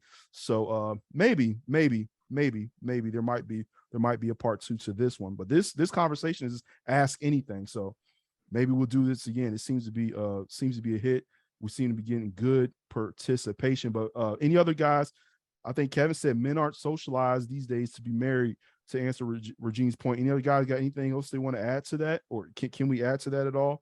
Yeah, I would say, and I know we talked about this before, like a man and his mission. A man will delay getting married until he feels like he's at a certain point. And that point for each man may be different. It may be a certain career level, it may be a certain income level, it may be whatever, but a man will delay getting married until he feels like he's reached a point or that he's really ready. Like you can't really force a man to get married if he's not ready. But once a man is ready to get married, then he will go ahead and proceed to get married, but he's not going to do it until he, feels like he's reached something. A lot of guys have, goals in mind that they want to reach before they get married, before they start families and things like that. So I feel like men are more apt to delay getting married until they reach a certain level. Whereas women, that's not like the conversation with women. Women are always open to marriage and meeting the right guy and so forth. So I feel like we have Yeah. Let me ask this, provide this feedback, and we're going to end the recording soon and just open it up in a big large form and just before the night ends. But I do want to let you get in there, Rochelle, because I saw you had your hand raised, so you were last up. I do want to hear from you, hear what your question is. But I think my follow-up question to Will was, why do you think that you said that men, they need to have their they feel like they want to have their stuff together? Why is it that in times past, men in terms of having their stuff together, it happened a lot earlier, whereas today it seems like that timeline is pushed back in the earlier days, folks were getting married in their 20s, and now the average age, I think, for marriage for men, I think, is around 35 these days. I don't know what that's like for the Black community, but I think in general that's the age now. But so that time frame is being pushed back. So why do you think that might be happening? I just think it's society, right? It's socialization, it's social media, it's all these things that I think take a part in some of that stuff. I don't know if someone else has some input on that, but that's what I would go to, is society, social media, things that we're being fed or influencing, our decisions to delay marriage and so forth. All right. Rochelle, you want to ask your question before we close this thing down? Yeah, it's a simple, straightforward question. Earlier in the conversation, I know we spoke about, femininity and leadership, etc. And I totally vibe with that. But then I got confused when we spoke about like women shooting their shot. That's where I got confused. Because me personally, me wanting a leader, the very first thing that the man can do as a leader is to come and speak to me. And then there are guys who come and speak to me. So for me to say I want a leader and there are guys who speak to me, what would make me think that the man who doesn't even want to shoot his shot with me is going to be the leader? I don't understand why that switch has to take place, why leadership stops after I take the leadership in trying to kick it. I'm confused by that one. Yeah, I think that's a fair point. And in conversations past, I had said I don't know if it's necessarily a good idea for women to initiate and to shoot their shot, because it may set a precedence and set a tone, and that it may kind of keep that energy. So I think it's a fair question. But any guys, what do y'all think about that? Can I answer that real quick? Yeah. So Rochelle, let me ask you a question. If you do something all the time and the results are always a failure, don't you say to yourself, maybe I need to change the approach? If I'm always talking to a woman and the approach is I don't get a number, it doesn't go anywhere, shouldn't I say, you know what, Mike, your approach is wrong. Maybe you're doing too much. Maybe you should allow something to change and see if this works. What if her strategy is that, hey, I've done that approach. I've been more initiative in my interactions with men, and the sort of men that this happened with, they weren't as masculine as I prefer. I think that might be a response that one might have about that. Because she's trying to change her strategy to attract more masculine men who are leaders. Now, then the question is that if you're trying to attract that, what is that based on? No, I'm not saying I have trouble attracting men who are leaders. This is like a hypothetical question. Like I do have men approach, but what I'm saying is, why would I then go and speak to men who might be potentially great, but have not approached me when I want a leader? And it seems like in this conversation, most men here agree they want femininity and they also want to be a leader, but then they go, she needs to come over and massage my shoulders.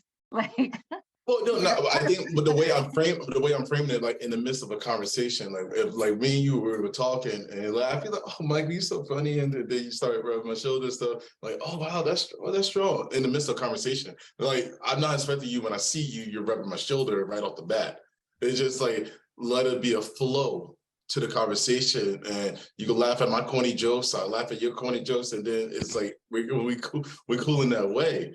And I'm always most transparent. Like me.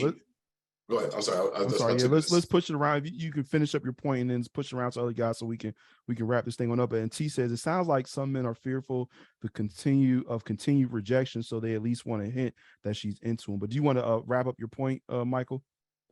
Okay. All right. Any other guys, with her point there, she said, why do I need to do this? Isn't that being like masculine and whatnot?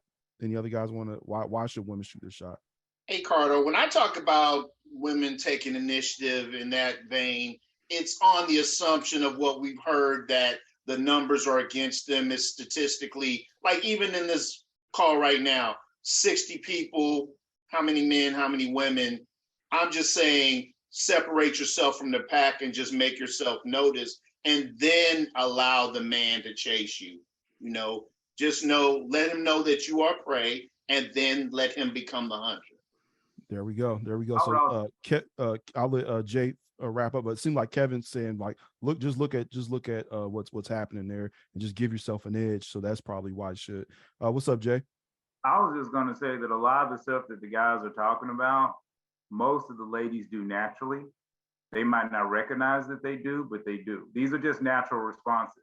If you see a guy you like, 9 times out of 10, unless you trained yourself to, frown, you're probably going to smile. And there's a thing that I've noticed with a lot of women where I'll say their eyes pop.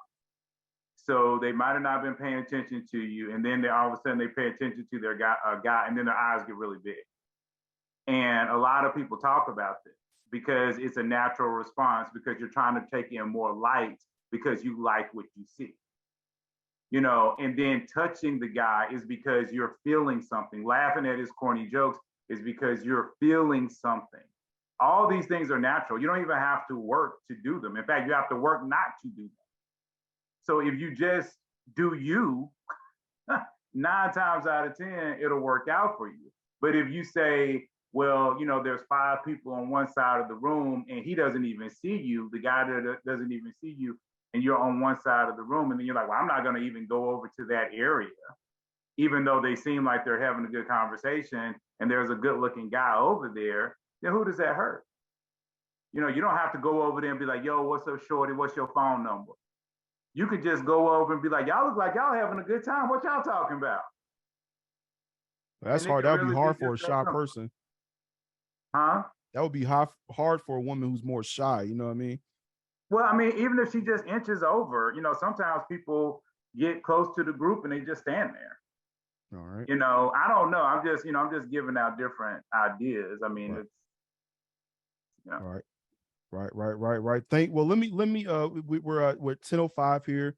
And we've been going a while, but I'm gonna go ahead and wrap up this recording. We can talk a little, we can chop it up a little afterwards, but I just want to thank everybody. I want to thank all the guys, the panelists, especially, for taking time out y'all's schedule to answer these questions here tonight, and to hopefully just have a conversation. Hopefully there was a little bit of clarity. Hopefully there was some understanding. Part 2 may happen. We may do this again at another time. I think it was real good. And Kevin said, yeah, great question, great solid questions. I really like Naomi's question where she asked, are men ready for the evolution that happened with women? And there were some nuanced perspectives there that men expressed, and I thought that was good. But I want to thank the guys. I want to give my panelists, if they want to split out, please thank you guys. We're going to hang out for a little bit longer and just chop it up with everybody and just open it up. But I just want to thank the guys so much for coming and expressing their opinions. And I value you, gentlemen. And thank y'all for y'all support and what have you. And thank you, ladies, for participating in tonight's conversation and making it what it was. And yeah, that's it, y'all. Good night. Oh, I was about to end the whole Zoom meeting. Let me not make sure I don't do that. All right. Let me just do a share screen here. Got some quick slides. And then I'm gonna introduce our panelists. So just real quick, welcome. You got it, Marco. You got the wheel. See, we got some people still in the back. Yeah, I got it. Pull up. All right. Welcome, new and old group members. Welcome to tonight's conversation, but not a spin on the game. Tonight's conversation, I don't know how that came out, but welcome to the conversation that we're having here tonight. This group, Positive Black People Link Up, plus dope conversations, and we're hoping to have a dope conversation tonight. A little bit about what this group's about: learning and teaching something new, encouragement toward better health, wealth, and relationships.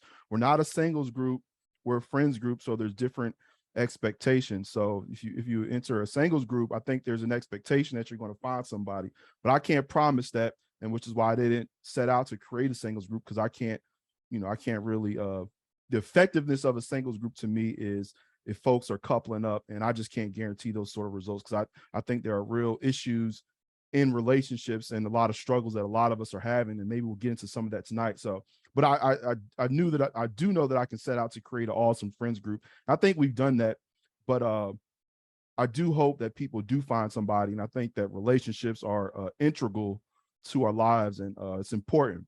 It's and that's why most of our conversations center around relationships, because it is important.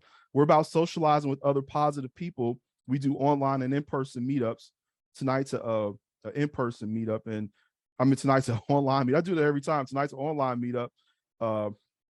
And then, but we do have some in-person stuff for people to tap into as well. And the goal in all of this is for us to have meaningful emphasis on meaningful friendships and relationships. We're a meetup group that's created for Black people, but we don't discriminate on others based on race, religion, or sexual orientation. That's important. Long as we're, the main thing is that just we're all respectful of each other. We're all going to have different backgrounds, different beliefs, but the main thing is that we create the group for Black people, but there's no discrimination here. We're going to have different religious beliefs, and occasionally there are folks who kind of join in the conversation who are not Black, and they're welcome as well. And there are people who, even though most of these conversations center around heterosexual relationships, sometimes there are people who don't have that same purview, and they're not looking for a heterosexual relationship. They're looking for something different, and those people are welcome as well. So we don't discriminate on others. But some context as to why we even have these relationships conversations online is to meet new people and to see where they stand on important relationship issues. That's why I think that the online meetups that we do are really important, and they're really good, because it gets a chance to kind of get some familiarity with people and see where they stand on important relationship issues. And then when you couple that with meeting people in person too, it just makes the connection even stronger. And I've known a lot of folks. People have comments on groups say, well, how's the group so connected, and how's there that bond there? And I think that's because we managed to integrate those two different things, and we try to build genuine friendships and try to get to know people on a deeper level by having some deep conversations. And we're to learn more about the opposite sex. Some stats from the Institute of Family Living Studies. As y'all can see in the chart here, the Black community, in terms of children's living arrangements, only 36% of children live in a home with a father. So there's that's just one part of the relationship crisis. I believe that's a dynamic of it, but there are other parts too. Prior to the 70s and late 60s, Black folks were the most married group of people. But after that, something began to change, and some things happened after that time. I'll let people form their own opinions and own conclusions about what had occurred that caused that divide and caused that rift. I have some theories, but it's up to our interpretation, and sociologists vary on what they think may have caused it. But there are different things that are out there that people think that may have caused it. But the question I do like to ask is, if we don't have relationship conversations, how or when will the Black relationship crisis be resolved if we don't talk about it? And in talking about it, and people say, well, why just talk about it? Because when you talk about it, you're raising awareness, you're bringing it to people's consciousness that, hey, it's a real struggle out here, what's happening in terms of relationships, and how do we begin to get this ship back on course? And having those conversations, I think, is a start. I think first thing is thinking about it, then having a conversation about it, and then taking some action. So our hope is that everybody's doing a little bit of all three, but we think about it is just a natural thing, and then we come together and talk about it, and then we have to walk and live it out. At least walk out the ideals that we think are good and what we should aspire to. Some statistics about Black relationships prior. This is in 2019, but I suspect the statistics are kind of similar today. 50% of Black folks have never been married. This is the lowest of any other demographic. Oh, hold on. Let me see. Am I looking at that right? Black men, Black women, all US. Oh, but as you can see, if you compare us to the rest of the US, our percentage is the lowest. in terms of never married. So it's a real relationship crisis in the Black community. So this last event that we did was a Halloween party. It was really awesome.